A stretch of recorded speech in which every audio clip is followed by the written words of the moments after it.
El doctor Alberto Narváez, de la Confederación de Profesionales de la Salud. Buenas tardes, ciudadanas y ciudadanos asambleístas. Vengo aquí en representación o hablar a nombre de más de 80,000 profesionales de la salud y también de estudiantes de las carreras de salud de este país. Quiero comenzar expresando mi protesta porque se habla aquí del derecho a la expresión y están aquí las señoras y señoritas defensoras de los derechos humanos de las mujeres, pero solo nos han dejado pasar a no más de 20 personas con mandiles blancos o uniformes blancos de 2,000 que están afuera. Doctor, le interrumpo. No nos han dejado pasar. Le interrumpo, doctor. Este momento se ha dado la disposición de que ingresen. Ojalá tengamos el espacio para recibir a una importante delegación de personas que han solicitado ser recibidas en Comisión General a través de usted. Ahora mismo están pasando. Bueno, le agradezco mucho, señora presidenta. Quiero comenzar diciendo que me voy a concentrar en los artículos porque hay otros en los que hemos enviado comunicaciones y propuestas desde hace algún tiempo. En el artículo 145, con homicidio culposo por mala práctica profesional. En esencia, el problema que tiene este artículo es que no diferencia niveles de culpa con niveles de daño. Es decir, en las prácticas profesionales y específicamente en las prácticas sanitarias hay culpas leves, levísimas y graves. Eso está en el Código Integral de Salud, en la Ley Orgánica de la Salud. Y los daños también pueden ser daños leves, levísimos, graves, moderados. Eso está en el artículo 151 sobre lesiones. Sin embargo, se está legislando de una manera sin precedentes en el mundo. En la mayoría de códigos penales del mundo y en la mayoría de países, especialmente nórdicos, las infracciones culposas no están en los códigos penales. En los últimos 6 meses, Inglaterra debatió ya si era conveniente o no que la culpa o negligencia intencional o negligencia grave o imprudencia temeraria esté en el Código Penal. ¿Cuál fue la conclusión? Por presión y por sugerencia de la Autoridad Sanitaria Nacional, que no entre nada de las culpas, nada de las negligencias, aunque sean graves o muy graves, al Código Penal, porque eso iba a significar graves consecuencias en la práctica sanitaria. Solo hay pocos códigos penales en el mundo que ponen una sola culpa en el Código Penal, que son específicamente el español, el chileno y también el argentino, herencia de las dictaduras más feroces que ha habido en América Latina y en este caso en Europa y que persistieron largo tiempo.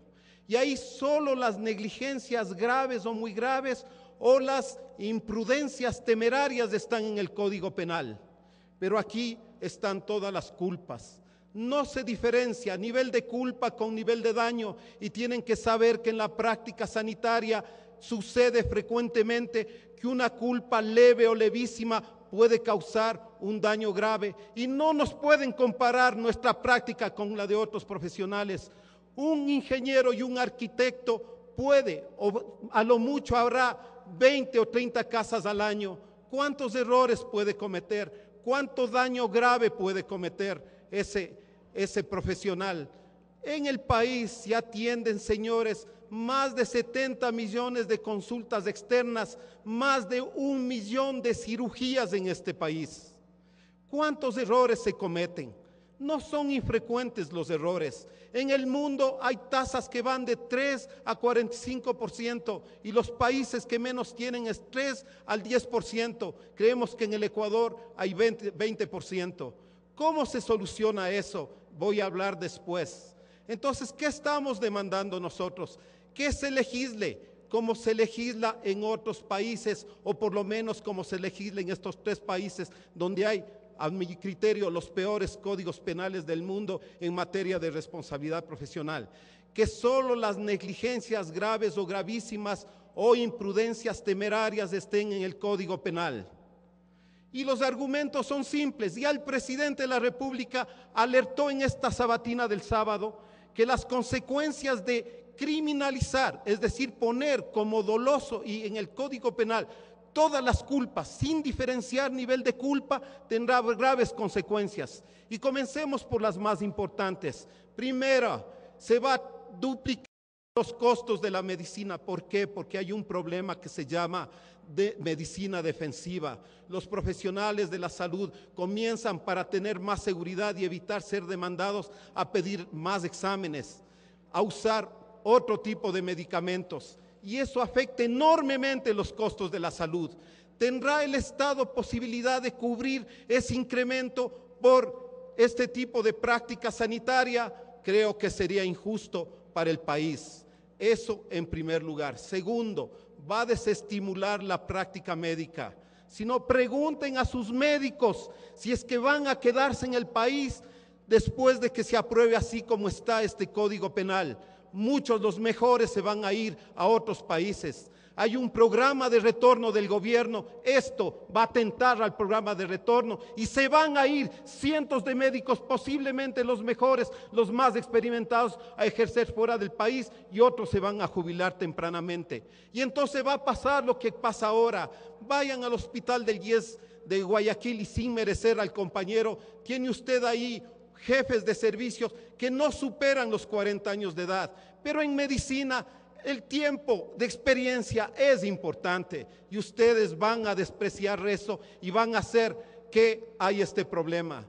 Otro problema, los médicos que se queden no van a querer intervenir, sobre todo a nivel privado, casos graves o muy graves, porque hay un principio que se llama principio de necesidad.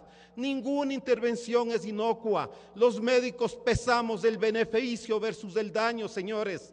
No estamos actuando con personas sanas, la mayoría estamos tratando enfermos con riesgo de morirse, y los riesgos de morirse pueden ser altos en intervenciones, en medicamentos. Una aspirina puede matarle a una persona, y eso lo sabe todo el mundo, y pesamos beneficio versus daño. Si el beneficio es mayor que el daño, actuamos. Ese es el principio de necesidad, porque nuestra profesión, contraria a otras, no puede ofrecer resultados, ni siquiera los cirujanos plásticos. Lo que ofrece es procedimientos, es decir, ofrece prácticas adecuadas, pero no garantiza el resultado. Hay muchos efectos adversos de la medicina, y por esta razón nosotros les queremos sensibilizar, y nuestra propuesta es bastante simple.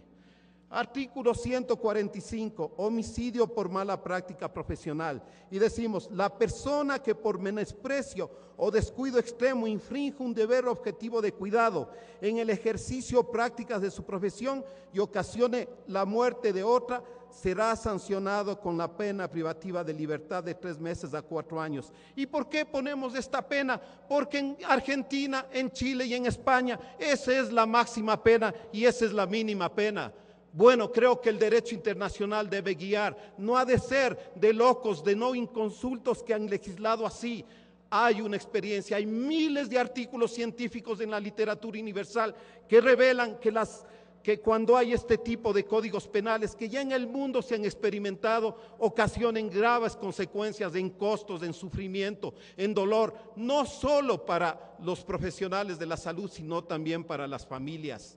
Un médico que por esperar más exámenes se demore en operar puede provocar, y esa espera puede provocar la muerte, y eso también produce daños, y eso no se está viendo con este Código Penal. Y por eso les decimos que actúen con sabiduría, que consulten. Todavía creo que hay tiempo, los miles de artículos científicos, los miles de publicaciones que hay sobre el tema en la literatura universal. No estamos pidiendo una sin razón, estamos pidiendo algo razonable, estamos pidiendo algo que sea de beneficio. No queremos impunidad, pero el imponer todas las culpas, la discrecionalidad van a tener los jueces. Y cuando hay esa discrecionalidad, se va a pervertir la práctica judicial, porque ahí ganará los que pueden corromper más. Y eso no es correcto, porque no queremos impunidad. Entonces, ¿qué decimos nosotros en materia de lesiones? En materia de lesiones dice, la persona que, el artículo 151, la persona que lesione a otra será sancionada de acuerdo con las siguientes reglas. Y solo pongo la última parte. Dice varias reglas y varias sanciones. La lesión culposa en cualquiera de los casos anteriores será sancionada con pena privativa de libertad de un cuarto de la pena mínima prevista para el caso. Un pequeño error de un médico recién graduado, de un estudiante de medicina de 7º año interno rotativo, al poner una venoclisis, puede provocar un hematoma y puede provocar discapacidad para el trabajo de más de 7 días.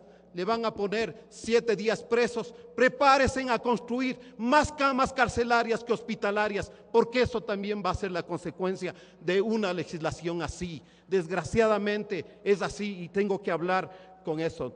No queremos, si no nos creen, por favor, pidan y lean y pidan asesoría internacional, porque si creen que somos juez y parte, pero los médicos están siempre viendo dolor, muerte, y cuando muere una persona nos duele tanto como a los familiares, porque es algo que decimos, fue mi culpa, o tal vez no fue mi culpa, no tuve responsabilidad, pero nos muele porque es un fracaso de mi práctica sanitaria. Y por eso decimos que además de este artículo, hay un artículo 151A o un número adicional que diga las lesiones causadas en el ejercicio profesional, que en ejercicio legítimo de su profesión causare lesiones por negligencia punible y grave, ¿sí? De acuerdo al principio de gradualidad de la pena establecido en el artículo 151 de este cuerpo legal, será sancionada con pena privativa de libertad del cuarto de la pena mínima prevista en cada caso. En otras palabras, lo único que queremos es que se legisle como en otros países del mundo, en donde en muy pocos códigos penales del mundo, solo las negligencias graves o las imprudencias temerarias están en el Código Penal. Sin embargo, es su responsabilidad, señores asambleístas, pero si hoy aprueban estos artículos, mañana comenzarán a ver las consecuencias. No de aquí a una semana, no de aquí a un mes, mañana las van a ver, porque independientemente de esto, ya los jueces, a pesar de que no se ha aprobado esto, están aplicando este asunto. Tenemos compañeros que una persona muere por infarto en Sucumbíos. ¿Sabe cuál es la probabilidad de morir de infarto? 90%, y les acusan de homicidio inintencional cuando no tenían ninguna responsabilidad, y tenemos compañeros presos. Es un abuso de los jueces en este caso. Antes de que se apruebe esta ley, ahora será peor. Y les alertamos, señores y señoritas y señoras legisladores, que esto va a suceder. Y si no nos creen, esperemos a que la historia diga y les juzgue. Nosotros advertimos, no queremos impunidad, no queremos impunidad de ninguna manera, y decimos, todo lo demás culposo, culpas leves, culpas levísimas, culpas moderadas, deben estar en la Ley Orgánica de la Salud, y hemos hecho una propuesta para que esté ahí, como es en casi todos los países del mundo. Y las sanciones no son sanciones que no se consideren como sanciones adecuadas, porque esas sanciones permiten evitar que la gente o los profesionales vuelvan a cometer errores, que creo que es el objetivo de la legislación. 1, hasta suspensión definitiva, indemnización y certificación o recertificación, es decir, volver a estudiar. Poniendo estas palabritas nada más de grave o muy grave al descuido extremo o deber de objetivo de cuidado, que es la definición de negligencia, cumpliremos también con lo que manda la resolución de la Comisión Interamericana de Derechos Humanos, que desgraciadamente yo he escuchado de parte de asambleístas y de asesores versiones muy diferentes a las que están escritas. Les ruego que lean detenidamente esa resolución y que vean que con esto se cumple, y por lo que no hay razón ni constitucional ni de derecho internacional para poner esto. Las consecuencias serán graves, pero queda no la amenaza, sino la advertencia de que ustedes serán los responsables de algo que se considerará una negligencia legislativa. Y eso advierto y digo, no estamos amenazando no estamos amenazando. Mañana verán las consecuencias si aprueban esto. Muchas gracias, señores y señoras legisladoras.